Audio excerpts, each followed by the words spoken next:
Bilis mo maglakad. Eh bakit ba ako hinahabol? Meron akong gamot para sa sakit mo. Relax, this medicine will cure you. Copy that, sir. Andito na kami sa location.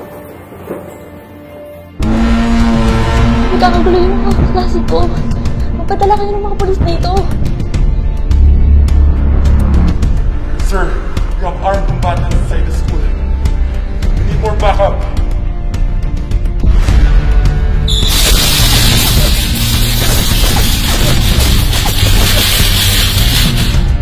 Kung ano na ang kailangan nyo kay Dr. Espino, wala kayong ititirang buhay sa eskwelahan na yan.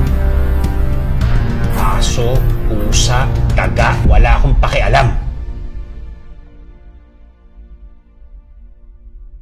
Sige, papunta na ako dyan. Tatawag ako ng backup. Tandaan mo yung mga turo ko sa'yo,